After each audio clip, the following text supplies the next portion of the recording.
Good evening all of you. Welcome to Thinker Motive. आज के इस वीडियो में हम मौर्योत्तर काल से प्रीवियस ईयर में जो क्वेश्चन पूछे गए हैं उन क्वेश्चनों को देखेंगे। फर्स्ट क्वेश्चन है, निम्नलिखित में से किस हिंद यवन शासक ने शीशे के सिक्के जारी किए थे? ऑप्शन ए है स्ट्रेटो द्वितीय, ऑप्शन बी है स्ट्रेटो फर्स्ट, ऑप्शन सी है डेमेट्रियस, ऑप्शन डी है मिनांडर। इसका राइट आंसर होगा ऑप्शन ए स्ट्रेटो द्वितीय। स्ट्रेटो द्वितीय ने शीशे के सिक्के जारी किए थे। इस हिंद यवन शासक का शासन 25 ईसा पूर्व से 10 ईसा पूर्व तक माना जाता है। नेक्स्ट क्वेश्चन है, निम्नलिखित शासकों में से किसके सिक्के पर शंकरशन एवं वासुदेव दोनों अंकित है? ऑप्शन ए है हुविस्क, ऑप्शन बी है कनिष्क, ऑप्शन सी है समुद्रगुप्त, ऑप्शन डी है अगाथोक्लिस। इसका राइट आंसर होगा ऑप्शन डी अगाथोक्लिस। अफगानिस्तान के एक खानम से अगाथोक्लिस के सिक्के प्राप्त हुए हैं जिन पर वासुदेव, कृष्ण और शंकरशन का चित्र उकेरा गया है। नेक्स्ट क्वेश्चन है, निम्नलिखित में से कौन सा एक अंक तीनों के समसामयिक नहीं था? ऑप्शन ए है बिंबिसार, ऑप्शन बी है गौतम बुद्ध, ऑप्शन सी है मिलिंद, ऑप्शन डी है प्रसेनजीत। इसका राइट आंसर होगा ऑप्शन सी मिलिंद। बिंबिसार 544 से 492 ईसा पूर्व में थे। मगध साम्राज्य की महत्ता का वास्तविक संस्थापक था। वह हर्यक कुल से संबंधित था। प्रसेनजीत कौशल महाजनपद का राजा था। वह महात्मा बुद्ध का समकालीन था। गौतम बुद्ध 563 से 483 ईसा पूर्व में थे। गौतम बुद्ध ने बौद्ध धर्म का प्रवर्तन किया। मिलांडर, जिसे मिलिंद के नाम से भी जाना जाता है, उत्तर भारत में इंडो ग्रीक राजा था। इसका समय 155 अथवा 165 से 130 ईसा पूर्व था।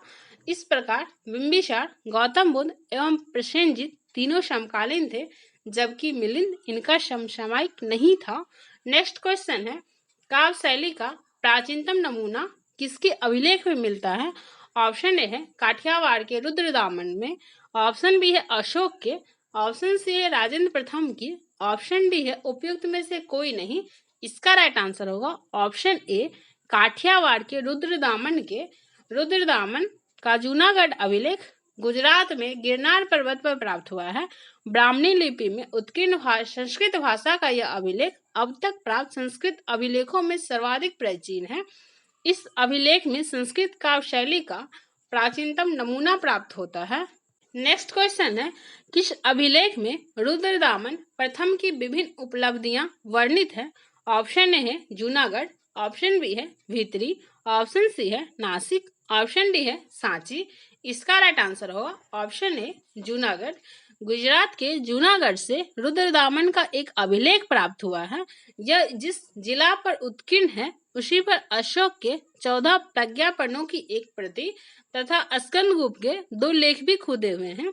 यह विशुद्ध संस्कृत भाषा तथा ब्राह्मणी लिपि में लिखा गया है। इसमें रुद्रदामन की वंशावली, विजय, शासन, व्यक्तित्व आदि पर सुंदर प्रकाश डाला गया है। नेक्स्ट क्वेश्चन है, बिना बेगार के किसने सुदर्शन झील का जीर्णोद्धार करवाया? ऑप्शन ए है चंद्रगुप्त मौर्य, ऑप्शन बी है बिंदुसार, ऑप्शन सी है अशोक, ऑप्शन डी है रुद्रदामन प्रथम। इसका राइट आंसर होगा ऑप्शन डी रुद्रदामन प्रथम।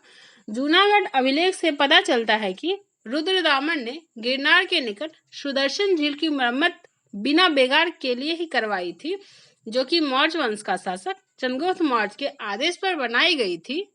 नेक्स्ट क्वेश्चन है, कार्दमक छतपोर ने निम्नलिखित में से किस धातु में अति दुर्लभ सिक्के प्रचलित किया? ऑप्शन ए है त्राम, ऑप्शन बी है रजत, ऑप्शन सी है पोटीन, ऑप्शन डी है स्वर्ण। इसका राइट आंसर होगा ऑप्शन ए त्राम। कार्दमक वंशीय शासकों की मुद्राओं को 2 बड़े वर्गों में विभाजित किया जाता है। प्रथम वर्ग के अंतर्गत उन रजत मुद्राओं को रखा जाता है जो छतरात वंशी रजत मुद्राओं की निरंतरता का आभास कराते हैं। द्वितीय वर्ग के अंतर्गत पोटीन निर्मित सिक्कों को रखा जाता है। कार्दमक शासक चस्टर ने रजत एवं ताम्र दोनों धातुओं की मुद्राएं चलाई। अति दुर्लभ सिक्कों के बारे में प्रश्न में पूछा गया है, इसलिए इसका सही उत्तर त्राम होगा, क्योंकि कार्दमक वंशियों ने ताम की बहुत कम मुद्राएं चलाई थी। नेक्स्ट क्वेश्चन है, सूची फर्स्ट को सूची सेकंड से सुमेलित कीजिए तथा नीचे दिए गए कोड से सही उत्तर चुनिए।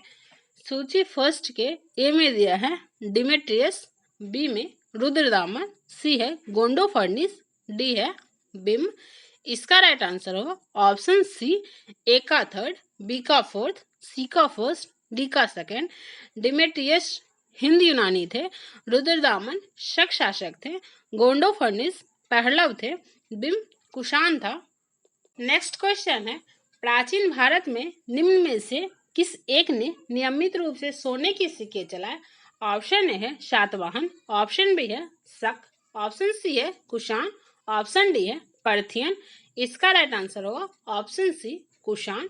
उत्तर पश्चिम भारत में स्वर्ण सिक्कों का प्रचलन इंडो ग्रीक हिंद युवन राजाओं ने करवाया था, जबकि इन्हें नियमित एवं पूर्ण रूप से प्रचलित करवाने का श्रेय कुषाण शासकों को जाता है।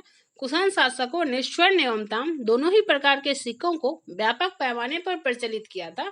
नेक्स्ट क्वेश्चन है, बुद्ध का किसके सिक्के पर अंकन हुआ है? ऑप्शन है बिम कडफिसिस, ऑप्शन बी है कनिष्क, ऑप्शन सी है नाहपान, ऑप्शन डी है बुद्धगुप्त। इसका राइट आंसर होगा option B Kanishka.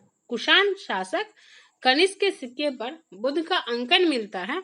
Next question है, निम्नलिखित में से किस शासक को सर्वप्रथम सोने के सिक्के जारी करने का श्रेय दिया जाता है? ऑप्शन ए है कुजुल कडफिसिस, ऑप्शन बी है बिम कडफिसिस, ऑप्शन सी है कनिष्क प्रथम, ऑप्शन डी है होबुस्क। इसका राइट आंसर होगा ऑप्शन बी बिम कडफिसिस। कुषाण शासकों में बिम कडफिसिस ने सर्वप्रथम सोने के सिक्के जारी किए थे।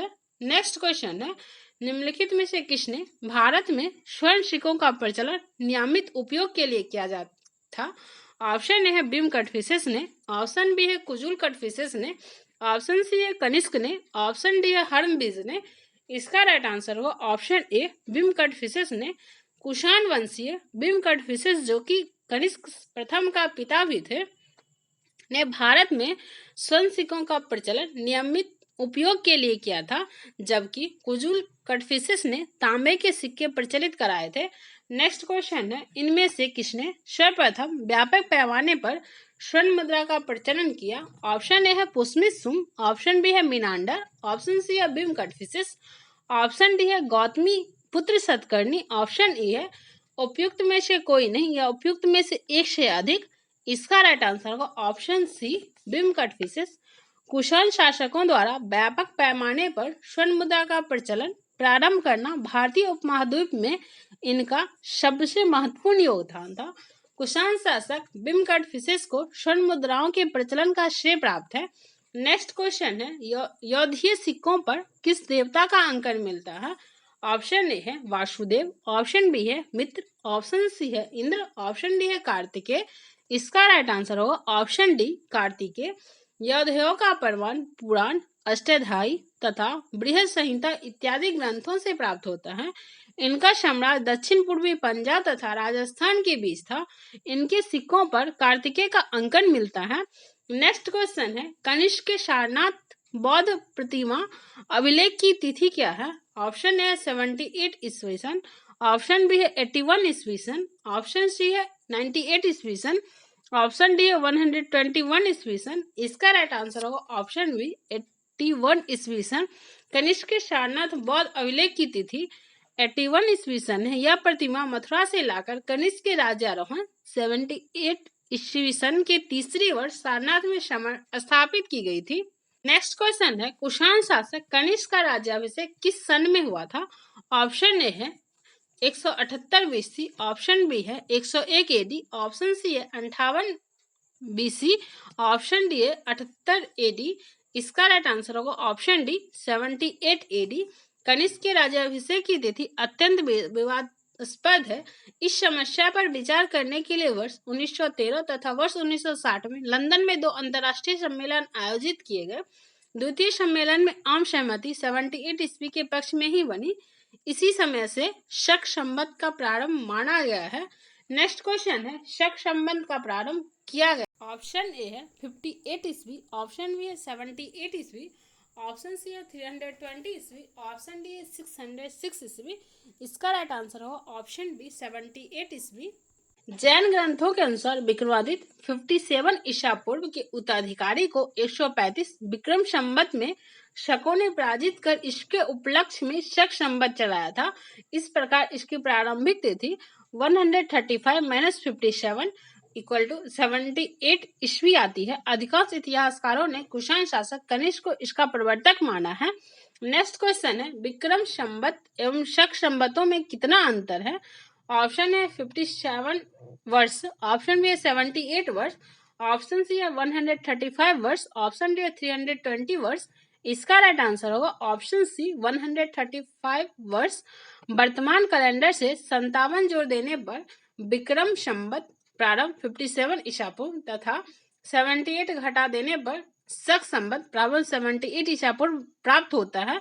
अर्थात 2019 में विक्रम संवत 2019 + 57 2076 तथा शक संवत 2019 - 78 1941 संवत है।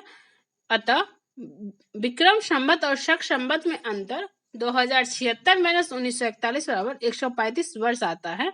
नेक्स्ट क्वेश्चन है, शक संवत पर आधारित राष्ट्रीय पंचांग कैलेंडर का एक चैत्र ग्रेगोरियन कैलेंडर पर आधारित 365 दिन के समान वर्ष की निम्नलिखित तिथियों में से किस एक के तदनुरूप है? ऑप्शन ए है 22 मार्च अथवा 21 मार्च, ऑप्शन बी है 15 मई अथवा 16 मई, ऑप्शन सी है 31 मार्च अथवा 30 मार्च, ऑप्शन डी है 21 अप्रैल अथवा 20 अप्रैल। इसका राइट आंसर होगा ऑप्शन ए 22 मार्च अथवा 21 मार्च। चैत्र भारतीय राष्ट्रीय पंचांग का प्रथम माह होता है। राष्ट्रीय कैलेंडर की तिथियां ग्रेगोरियन कैलेंडर की तिथियों से अस्थायी रूप से मिलती जुलती है। समानतः एक चैत्र 22 मार्च को होता है और लीप वर्ष में 21 मार्च को होता है। नेक्स्ट क्वेश्चन है, विक्रम संवत कब से प्रारंभ होता है? ऑप्शन ए है 78 ईस्वी, ऑप्शन बी है 57 ईसा पूर्व, ऑप्शन सी है 72 ईसा पूर्व, ऑप्शन डी है 56 ईसा पूर्व। इसका राइट आंसर होगा ऑप्शन बी 57 ईसा पूर्व। विक्रम संवत दो अन्य नाम से भी मिलते हैं, कृष संवत तथा मालव संवत। जैन साहित्य में महावीर के निर्वाण तथा विक्रम संवत के बीच 470 वर्षों का अंतर पाया जाता है। महावीर की निर्माण की तिथि 527 ईसा पूर्व मानी जाती है। तदनुसार विक्रम संवत के प्रारंभ की तिथि 527 - 470 ईसा पूर्व बराबर 57 ईसा पूर्व निर्धारित होती है।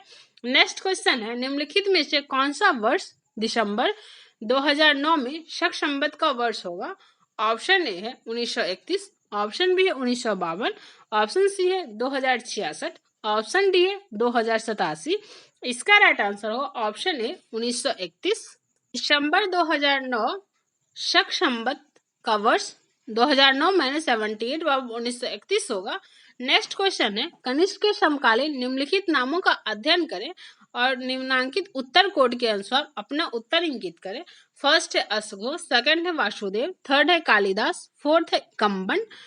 ऑप्शन है first and fourth, option B है सेकंड एवं थर्ड, ऑप्शन सी है फर्स्ट एवं सेकंड, ऑप्शन डी है वे सभी। इसका राइट आंसर होगा ऑप्शन सी फर्स्ट एवं सेकंड। अश्वघोष कनिष्क के राजकवि थे।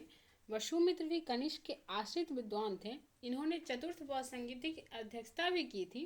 कालिदास गुप्त काल में हुए थे, जबकि कंबन 12वीं शताब्दी के थे। नेक्स्ट क्वेश्चन है, अश्वघोष किसका समकालीन था? ऑप्शन ए है अशोक का, ऑप्शन बी है चंद्रगुप्त द्वितीय का, ऑप्शन सी है कनिष्क का, ऑप्शन डी है हर्षवर्धन का। इसका राइट आंसर होगा ऑप्शन सी कनिष्क का। नेक्स्ट क्वेश्चन है, निम्नलिखित में से कौन एक कनिष्क के दरबार से संबंध नहीं था? ऑप्शन ए है अश्वघोष, ऑप्शन बी है चरक, ऑप्शन सी है नागार्जुन, ऑप्शन डी है पतंजलि। इसका राइट आंसर होगा ऑप्शन डी पतंजलि। अश्वघोष, नागार्जुन, पार्थ तथा चरक ये चारों ही कनिष्क के दरबार से संबंधित थे, जबकि पतंजलि कनिष्क के दरबार से संबंधित नहीं थे। पतंजलि ने पापनी की अष्टाध्यायी पर महाभाष्य की रचना की थी। महर्षि पतंजलि शुंगकालीन विद्वान थे। नेक्स्ट क्वेश्चन है, निम्नलिखित में से कौन कनिष्क प्रथम के दरबार में नहीं गया था? ऑप्शन ए है अश्वघोष, ऑप्शन बी है पार्थ, ऑप्शन सी है वसुमित्र, ऑप्शन डी है विशाखदत्त। इसका राइट आंसर होगा option D Vishakhadatta. Next question है निम्नलिखित नगरों में से किसका उल्लेख कनिष्क के रब अभिलेख में नहीं है? ऑप्शन ए है श्रावस्ती, ऑप्शन बी है कौशाम्बी, ऑप्शन सी है पाटलिपुत्र, ऑप्शन डी है चंपा। इसका राइट आंसर होगा ऑप्शन ए श्रावस्ती। रबतक अभिलेख अफगानिस्तान के सुर्ख कोटल के निकट रबतक नामक स्थान से वर्ष 1993 में प्राप्त किए गए थे। ये यूनानी लिपि तथा बैक्ट्रियन भाषा में लिखे गए हैं। ये कुषाण वंश के शासक कनिष्क से संबंधित है। इस अभिलेख में 4 शहरों के नाम उल्लेखित हैं जो हैं साकेत, कौशाम्बी, पाटलिपुत्र तथा चंपा, अर्थात इसमें श्रावस्ती का उल्लेख नहीं है। नेक्स्ट क्वेश्चन है इनमें से किस आयुर्वेदाचार्य ने तक्षशिला विश्वविद्यालय में शिक्षा प्राप्त की थी? ऑप्शन ए है सुश्रु, ऑप्शन बी है बागभट्ट, ऑप्शन सी है चरक, ऑप्शन डी है जीवक। इसका राइट आंसर होगा ऑप्शन बी और सी और डी, चरक और जीवक। वर्तमान पाकिस्तान के रावलपिंडी जिले में स्थित तक्षशिला प्राचीन समय में गंधार राज्य की राजधानी थी। तक्षशिला की इतिहास में प्रसिद्धि का कारण उसका ख्याति प्राप्त शिक्षा केंद्र होना था। यहाँ अध्ययन के लिए दूर दूर से विद्यार्थी आते थे, जिनमें राजा तथा सामान्य जन दोनों ही सम्मिलित थे। कौशल के राजा प्रसेनजीत बिंबिसार का राजवैद्य जीवक, कनिष्क का राजवैद्य चरक, बौद्ध विद्वान वसुबंधु चाणक्य आदि ने ही यही शिक्षा प्राप्त की थी। बौद्ध साहित्य से पता चलता है कि यह वैदिक एवं धनु विद्या की शिक्षा के लिए विश्व में प्रसिद्ध थे। नेक्स्ट क्वेश्चन है पुष्मित सिंह द्वारा 2 अश्वमेध यज्ञ किए जाने के बारे में जानकारी किस लेख से मिलती है? ऑप्शन ए है सारनाथ लेख, ऑप्शन बी है बेशनगर लेख, ऑप्शन सी है अयोध्या लेख, ऑप्शन डी है हाथी गुम्फा लेख। इसका राइट आंसर होगा ऑप्शन सी अयोध्या लेख। पुष्मित सिंह अंतिम मौर्य शासक बृहदत्त का सेनापति था। इसने 184 ईसा पूर्व में बृहदत्त की हत्या कर शुंग वंश की स्थापना की। अयोध्या लेख से ज्ञात होता है कि इसने 2 अश्वमेध यज्ञ किए थे। नेक्स्ट क्वेश्चन है शुंग वंश के बाद किस वंश ने भारत पर राज किया? ऑप्शन ए है सातवाहन, ऑप्शन बी है कुषाण, ऑप्शन सी है कण्वा या कर्ण, ऑप्शन डी है गुप्त। इसका राइट आंसर होगा ऑप्शन सी कण्वा या कर्ण। पुष्य वंश का अंतिम शासक राजा देवभूति को अपने अमात वासुदेव की षड्यंत्रों द्वारा मार डाला गया। वासुदेव ने जिस नवीन राजवंश की नींव डाली वह कर्व या कवायन नाम से जाना जाता है। शुंगों के समान यह भी ब्राह्मण वंश का था। नेक्स्ट क्वेश्चन है निम्नलिखित में से कौन सा शासक वर्ण व्यवस्था का रक्षक कहा जाता है? ऑप्शन ए है पुष्मित सिंह, ऑप्शन बी है खारवेल, ऑप्शन सी है गौतमीपुत्र सातकर्णी, ऑप्शन डी है वासुदेव, ऑप्शन ई है समुद्रगुप्त। इसका राइट आंसर होगा ऑप्शन सी गौतमीपुत्र सातकर्णी। सातवाहन शासक गौतमीपुत्र सातकर्णी ने कहा है कि उसने विच्छिन्न होते चतुर्वर्ण 4 वर्णों वाली व्यवस्था को फिर से स्थापित किया और वर्ण संकर वर्णों और जातियों के सम्मिश्रण को रोका। इसी कारण इसे वर्ण व्यवस्था का रक्षक कहा जाता है। नेक्स्ट क्वेश्चन है मौर्यों के बाद दक्षिण भारत में सबसे प्रभावशाली राज था? ऑप्शन ए है सातवाहन, ऑप्शन बी है पल्लव, ऑप्शन सी है चोल, ऑप्शन डी है चालुक्य। इसका राइट आंसर होगा ऑप्शन ए सातवाहन। मौर्यों के बाद दक्षिण भारत में सबसे प्रभावशाली राज सातवाहनों का था। पुराणों में इस वंश के संस्थापक का नाम शिमुक या शिप्रक दिया गया है, जिसने कर्ण वंश के राजा सुशर्मा का वध करके अपना शासन स्थापित किया था। नेक्स्ट क्वेश्चन है शिमुक निम्न वंशों में से किसका संस्थापक था? ऑप्शन ए है चेर, ऑप्शन बी है चोल, ऑप्शन सी है पांड, ऑप्शन डी है सातवाहन। इसका राइट आंसर होगा option D Satavahana. Next question है किस चीनी जनरल ने कनिष्क को हराया? ऑप्शन ए है पांचाऊ, ऑप्शन बी है पानयांग, ऑप्शन सी है सी हुआंग-टी, ऑप्शन डी है हो-टी। इसका राइट आंसर होगा ऑप्शन ए पांचाऊ। चीन स्रोतों के अनुसार 73 ईस्वी से 94 ईस्वी के बीच चीन का प्रसिद्ध सेनापति पांचाऊ अपने हान वंशी नरेश के आदेशों पर चीनी तुर्कमेनिस्तान की विजय के लिए प्रस्तुत हुआ। चीनी इतिहासकार युद्ध का कारण यह बताते हैं कि कुषाण शासक ने चीनी सेनापति के पास अपना एक दूत भेजकर हान राजकुमारी से विवाह की मांग की थी। पान चाओ ने प्रस्ताव ठुकरा दिया। फलतः रुष्ट कुषाण शासक ने उसके राज पर चढ़ाई कर दी, परंतु कुषाण शासक असफल रहा। अधिकांश इतिहासकार इस कुषाण शासक की पहचान भीम कटफिसस के रूप में करते हैं। तथापि यदि कनिष्क का राज्यारोहण 78 ईस्वी मारने के बाद यह युद्ध कनिष्क का समय का हो जाएगा। नेक्स्ट क्वेश्चन है, निम्न में से किस वंश के साम्राज्य की सीमाएं भारत के बाहर तक फैली थी? ऑप्शन ए है गुप्त वंश, ऑप्शन बी है मौर्य वंश, ऑप्शन सी है कुषाण वंश, ऑप्शन डी है उपयुक्त में से कोई नहीं। इसका राइट आंसर होगा ऑप्शन बी और सी, मौर्य वंश और कुषाण वंश। मौर्य और कुषाण दोनों साम्राज्यों की सीमाएं भारत के बाहर तक विस्तृत थी। सेल्यूकस से संधि होने के पश्चात मौर्य साम्राज्य की सीमा पश्चिमी में अफगानिस्तान तक विस्तृत थी। काबुल, कंधार आदि इसके भाग थे। कुषाण वंश के साम्राज्य की सीमाएं भारतीय उपमहाद्वीप से बाहर तक फैली थी। कुषाण शासक कनिष्क की सीमाएं उत्तर में चीन के तुर्फान एवं मध्य एशिया से लेकर दक्षिण में विंध्य पर्वत तक तथा पश्चिम में उत्तरी अफगानिस्तान से लेकर पूर्व में पूर्वी उत्तर पश्चिम एवं बिहार तक विस्तृत थी। नेक्स्ट क्वेश्चन है, बाल विवाह की प्रथा आरंभ हुई? ऑप्शन ए है मौर्य काल में, ऑप्शन बी है कुषाण काल में, ऑप्शन सी है गुप्त काल में, ऑप्शन डी है हर्षवर्धन के काल में। इसका राइट आंसर होगा ऑप्शन बी, कुषाण काल में। कुषाण काल में प्रथम सदी ईस्वी में बाल विवाह की प्रथा प्रारंभ हुई थी। स्त्रियों में उपनयन की समाप्ति तथा बाल विवाह के प्रचलन ने उसे समाज में अत्यंत निम्न स्थिति में ला दिया। इस युग में विवाह की आयु और कम करके 8 वर्ष से लेकर 10 वर्ष की आयु की कन्या को विवाह के लिए उपयुक्त माना गया। नेक्स्ट क्वेश्चन है, निम्नलिखित युगों में से कौन सा एक सही सुमेलित है?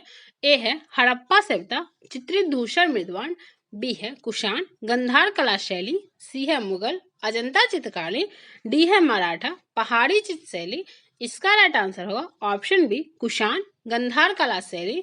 कुषाण शासक कनिष्क के काल में कला क्षेत्र में 2 स्वतंत्र शैलियों का विकास हुआ। फर्स्ट है गंधार शैली, सेकंड है मथुरा शैली।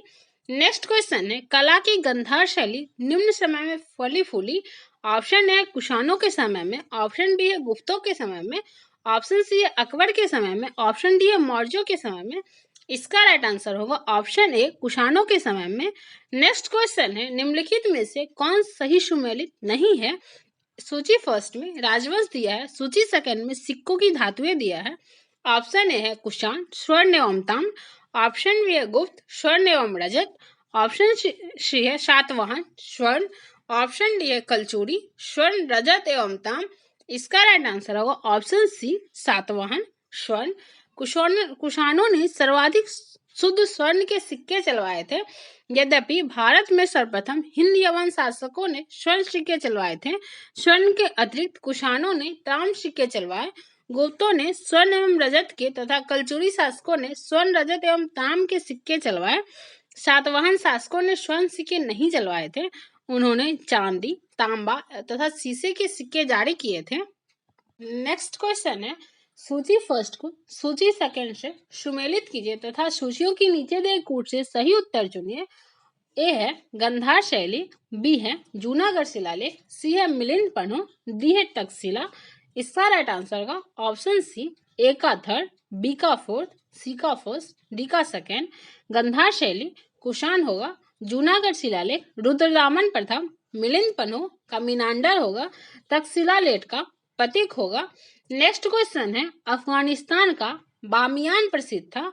ऑप्शन है हिंदू मंदिर के कारण, ऑप्शन बी है हाथी दांत के काम हेतु, ऑप्शन सी है स्वर्ण सिक्कों के टंकन हेतु, ऑप्शन डी है बुद्ध प्रतिमा के लिए। इसका राइट आंसर होगा ऑप्शन डी, बुद्ध प्रतिमा के लिए। अफगानिस्तान का बामियान पहाड़ियों को काटकर बनवाई गई बुद्ध प्रतिमाओं के लिए प्रसिद्ध था, लेकिन अफगानिस्तान में तालिबान शासन ने इस बुद्ध प्रतिमाओं को नष्ट करवा दिया। नेक्स्ट क्वेश्चन है, जो कला शैली भारतीय और यूनानी ग्रीक आकृति का सम्मिश्रण है उसे कहते हैं? ऑप्शन ए है शिखर, ऑप्शन बी है बेरा, ऑप्शन सी है गंधार, ऑप्शन डी है नागर। इसका राइट आंसर होगा ऑप्शन सी, गंधार। भारतीय और यूनानी आकृति की सम्मिश्रण शैली गंधार शैली है। इस कला शैली के प्रमुख संरक्षक शक एवं कुषाण थे। इस कला का विषय मत बौद्ध होने के कारण इसे यूनानी बौद्ध, इंडो ग्रीक या ग्रीको रोमन भी कहा जाता था। नेक्स्ट क्वेश्चन है, गंधार कला शैली एक संश्लेषण है। ऑप्शन ए है भारतीय तथा फारसी कला का, ऑप्शन बी है भारतीय तथा चीनी कला का, ऑप्शन सी है भारतीय तथा तुर्की अफगानी कला का, ऑप्शन डी है भारतीय तथा यूनानी कला का। इसका राइट आंसर होगा ऑप्शन डी भारतीय तथा यूनानी कला का। नेक्स्ट क्वेश्चन है, निम्नलिखित में से किस मूर्ति कला में सदैव हरित स्तरित चट्टान का प्रयोग माध्यम के रूप में होता था? ऑप्शन ए है मौर्य मूर्ति कला, ऑप्शन बी है मथुरा मूर्ति कला, ऑप्शन सी है भरूच मूर्ति कला, ऑप्शन डी है गंधार मूर्ति कला। इसका राइट आंसर होगा ऑप्शन डी गंधार मूर्ति कला। गंधार कला में सदैव हरित स्तरित या शिष्ट चट्टान का प्रयोग ही मूर्तियों बनाने के लिए किया जाता था। यद्यपि मथुरा कला में भी इसी के अनुसरण पर शिष्ट का प्रयोग किया गया था। नेक्स्ट क्वेश्चन है, प्राचीन काल के भारत पर आक्रमणों के संबंध में निम्नलिखित में से कौन सा एक सही कालानुक्रम है? ए है यूनानी शक कुषाण, ऑप्शन बी है यूनानी कुषाण शक, ऑप्शन सी है शक यूनानी कुषाण, ऑप्शन डी है शक कुषाण यूनानी। इसका राइट आंसर होगा ऑप्शन ए यूनानी शक कुषाण। भारत में बाह्य आक्रमणों के कालों का सही कालानुक्रम निम्न प्रकार है। यूनानी 326 ईसा पूर्व सिकंदर महान, शक प्रथम शताब्दी ईसा पूर्व, कुषाण पहली शताब्दी ईस्वी। नेक्स्ट क्वेश्चन है, पहला ईरानी शासक जिसने भारत के कुछ भाग को अपने अधीन किया था? ऑप्शन ए है साइरस, ऑप्शन बी है कैम्बिसिस, ऑप्शन सी है डेरियस प्रथम, ऑप्शन डी है शहार्स। इसका राइट आंसर होगा ऑप्शन सी डेरियस प्रथम। ईरानी शासक डेरियस प्रथम ने सर्वप्रथम भारत के कुछ भाग को अपने अधीन किया था। हेरोडोटस के अनुसार डेरियस प्रथम के साम्राज्य का संपूर्ण सिंधु घाटी का प्रदेश शामिल था तथा पूर्व की ओर इसका विस्तार राजपूताना के रेगिस्तान तक था।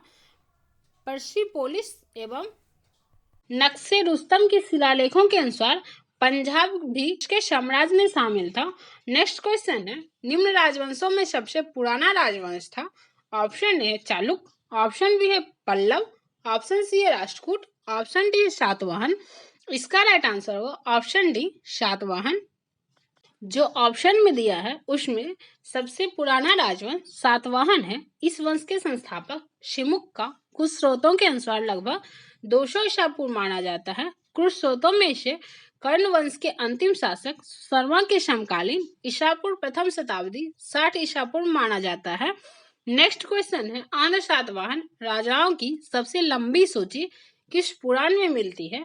ऑप्शन ए है वायु पुराण, ऑप्शन बी है विष्णु पुराण, ऑप्शन सी है मत्स्य पुराण, ऑप्शन डी है उपयुक्त में से किसी में नहीं। इसका राइट आंसर होगा ऑप्शन सी मत्स्य पुराण। पुराणों में कुल 30 सातवाहन राजाओं के नाम मिलते हैं, जिनमें से सबसे लंबी सूची मत्स्य पुराण में 29 राजाओं की मिलती है। नेक्स्ट क्वेश्चन है, सातवाहनों की राजधानी अवस्थित थी? ऑप्शन ए है अमरावती में, ऑप्शन बी है नादेर में, ऑप्शन सी है नालदुर्ग में, ऑप्शन डी है दुर्ग में। इसका राइट आंसर होगा ऑप्शन ए अमरावती में। सातवाहनों की वास्तविक राजधानी प्रतिष्ठान या पैठन में अवस्थित थी। पुराणों में इस राजवंश को आंध्रभृत या आंध्र जातीय कहा गया है। उनकी आरंभिक राजधानी अमरावती मानी जाती है। नेक्स्ट क्वेश्चन है, निम्न में से कौन सा स्थान सातवाहनों की राजधानी था? ऑप्शन ए है प्रतिष्ठान, ऑप्शन बी है नागार्जुनकोंडा, ऑप्शन सी है साकल अथवा सियालकोट, ऑप्शन डी है पाटलिपुत्र। इसका राइट आंसर होगा ऑप्शन ए प्रतिष्ठान। नेक्स्ट क्वेश्चन है, निम्नलिखित शासकों में से किसके लिए एका ब्राह्मण प्रयुक्त हुआ है? ऑप्शन ए है पुष्यमित, ऑप्शन बी है खारवेल, ऑप्शन सी है गौतमीपुत्र सातकर्णी, ऑप्शन डी है सुशर्मन। इसका राइट आंसर होगा ऑप्शन सी गौतमीपुत्र सातकर्णी। सातवाहन शासक गौतमीपुत्र सातकर्णी को नासिक अभिलेख में एका ब्राह्मण कहा गया है, जिसका तात्पर्य है अद्वितीय ब्राह्मण अथवा ब्राह्मणों का एकमात्र रक्षक। नेक्स्ट क्वेश्चन है, निम्नलिखित को सुमेलित कीजिए। एक साइड राजवंश दिया है, दूसरे साइड उसकी राजधानी दी हुई है। ए है सुंग, बी है सातवाहन, सी है कदम, डी है चंदेल। इसका राइट आंसर होगा ऑप्शन ए का फोर्थ, बी का थर्ड, सी का सेकेंड, डी का फर्स्ट। शुंग राजवंश की राजधानी पाटलिपुत्र थी, सातवाहन का पैठन था, कदम का बनवासी था, चंदेल का महोबा था। नेक्स्ट क्वेश्चन है, निम्नलिखित को काल क्रमानुसार व्यवस्थित कीजिए।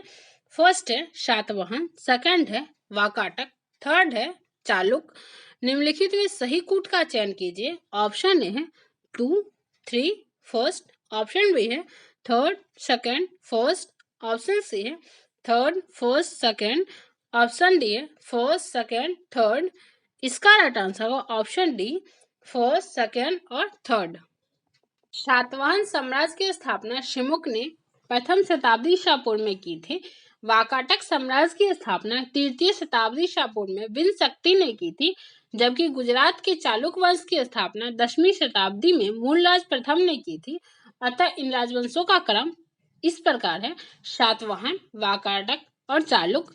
नेक्स्ट क्वेश्चन है, नीचे दो वक्तव्य दिए गए हैं जिसमें एक कथन और एक कारण दिया गया है।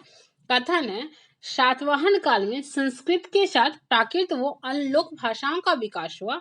कारण है, सातवाहन राजाओं ने साहित्य रचना के लिए संस्कृत तथा अन्य लोक भाषाओं को अपनाया। नीचे दिए गए कूट से सही उत्तर चुनिए। ऑप्शन ए है ए तथा आर दोनों सही है और ए का सही स्पष्टीकरण आर है। ऑप्शन बी है ए तथा आर दोनों सही है किंतु ए का सही स्पष्टीकरण आर नहीं है। ऑप्शन सी है ए सही है किंतु आर गलत है। ऑप्शन डी है ए गलत है किंतु आर सही है।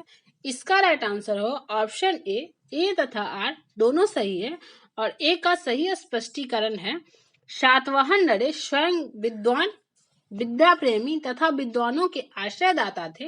हाल नामक राजा ने गाथा सप्तशती नामक प्राकृत भाषा में श्रृंगार रस प्रधान गीति काव्य की रचना की थी। हाल के दरबार में गुढ़ाग तथा शर्ववर्मन जैसे उच्च कोटि के विद्वान निवास करते थे। गुढ़ाग ने बृहद कथा नामक ग्रंथ की रचना की। यह 85 प्राकृत में लिखा गया था। शर्ववर्मन ने कांतक नामक संस्कृत व्याकरण की रचना की। कन्हे के एक अभिलेख से ज्ञात होता है कि एक सातवाहन रानी संस्कृत का प्रयोग करती थी। इस प्रकार स्पष्ट है कि सातवाहन युग में प्राकृत एवं संस्कृत भाषाओं का विकास हुआ। नेक्स्ट क्वेश्चन है, सातवाहन शासकों के संदर्भ में निम्नलिखित कथनों में से कौन सा कथन सत्य है? फर्स्ट है, सातवाहन नरेश प्राकृत भाषा के पोषक थे। सेकंड है, सातवाहन काल में कला के लोक पक्ष को अधिक प्रोत्साहन मिला। नीचे दिए कूट से सही उत्तर का चयन कीजिए। ऑप्शन ए है केवल एक, ऑप्शन बी है एक और दो दोनों, ऑप्शन सी है केवल दो, ऑप्शन डी है ना तो एक ना ही दो। इसका राइट आंसर होगा ऑप्शन बी, एक और दो दोनों। सातवाहन शासकों के शासन काल में प्राकृत एवं संस्कृत भाषाओं का विकास हुआ। सातवाहन शासक हाल ने गाथा सप्तशती नामक प्राकृत भाषा में श्रृंगार रस प्रधान गीति काव्य की रचना की थी।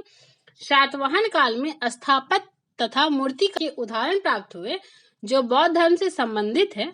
नेक्स्ट क्वेश्चन है, निम्नलिखित में से कौन सा युग सही सुमेलित नहीं है? एक साइड अभिलेख दिया गया है, दूसरे साइड शासक का नाम है। ए है नासिक गौतमी पुत्र, बी है हाथी गुम्फा खारवेल, सी है भीतरी पुलकेशिन द्वितीय, डी है गिरनार रुद्रदामन। इसका राइट आंसर होगा ऑप्शन सी, भीतरी पुलकेशिन द्वितीय। गौतमीपुत्र सातकर्णी सातवाहन वंश के शक्तिशाली शासक था। इसके 3 अभिलेख प्राप्त होते हैं, 2 नासिक से तथा एक कार्ले से। उदयगिरी पहाड़ियों की हाथी गुम्फा से खारवेल का एक बिना तिथि का अभिलेख प्राप्त हुआ है। इसमें खारवेल के बचपन, शिक्षा, राज्याभिषेक तथा राजा होने के बाद से 13 वर्षों तक के शासन की घटनाओं का क्रमबद्ध विवरण दिया हुआ है। भीतरी स्तंभ लेख का संबंध गुप्त शासक स्कंदगुप्त से है, जबकि पुलकेशिन द्वितीय का संबंध एहोल अभिलेख से है जो एक प्रशस्ति के रूप में है तथा इसकी भाषा संस्कृत है। रुद्रदामन प्रथम का जूनागढ़ गिरिराज से शक संवत 72-150 ईस्वी का अभिलेख प्राप्त होता है। यह प्रशस्ति के रूप में है। इससे उसकी विजयों, व्यक्तित्व एवं कृतियों का विवरण प्राप्त होता है। नेक्स्ट क्वेश्चन है, निम्नलिखित में से किस वंश के शासकों को पुराणों में श्री पर्वतीय कहा गया है? ऑप्शन ए है वाकाटक, ऑप्शन बी है इक्ष्वाकु, ऑप्शन सी है शक, ऑप्शन डी है खारवेल। इसका राइट आंसर होगा ऑप्शन बी इक्ष्वाकु।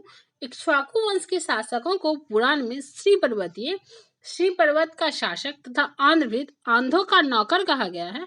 पहले वे सातवाहनों के सामंत थे, किंतु उनके पतन के बाद उन्होंने अपनी स्वतंत्रता घोषित कर दी। इस वंश का संस्थापक श्री शांतमूल था। नेक्स्ट क्वेश्चन है, राजा खालवेल का नाम जुड़ा है? ऑप्शन ए है गिरनार के स्तंभ लेक के साथ, ऑप्शन बी है जूनागढ़ स्तंभ लेक के साथ, ऑप्शन सी है हाथी गुम्फा लेक के साथ, ऑप्शन डी है सारनाथ लेक के साथ। इसका राइट आंसर होगा ऑप्शन सी हाथी गुम्फा लेक के साथ। कलिंग का यदुवंशीय शासक खारवेल प्राचीन इतिहास के महानतम सम्राटों में से एक था। उड़ीसा प्रांत के भुवनेश्वर से 3 मील की दूरी पर स्थित उदयगिरी पहाड़ी की हाथी गुम्फा से उसका एक बिना तिथि का अभिलेख प्राप्त हुआ है। यह अभिलेख खारवेल का इतिहास जानने का एकमात्र स्रोत है। इसका जैन धर्म के प्रति भारी झुकाव था। नेक्स्ट क्वेश्चन है, निम्नलिखित राजाओं में से कौन जैन धर्म का संरक्षक था? ऑप्शन ए है अशोक, ऑप्शन बी है हर्ष, ऑप्शन सी है पुलकेशिन द्वितीय, ऑप्शन डी। इसका राइट आंसर होगा option D Kharavela. Next question है, कलिंग नरेश खारवेल निम्न में से किस वंश से संबंधित थे? ऑप्शन ए है चेदी, ऑप्शन बी है कदम, ऑप्शन सी है कलिंग, ऑप्शन डी है हरियक। इसका राइट आंसर होगा option A Chedi. Next question है, निम्नलिखित राजाओं में से किसका जैन धर्म के प्रति भारी झुकाव था?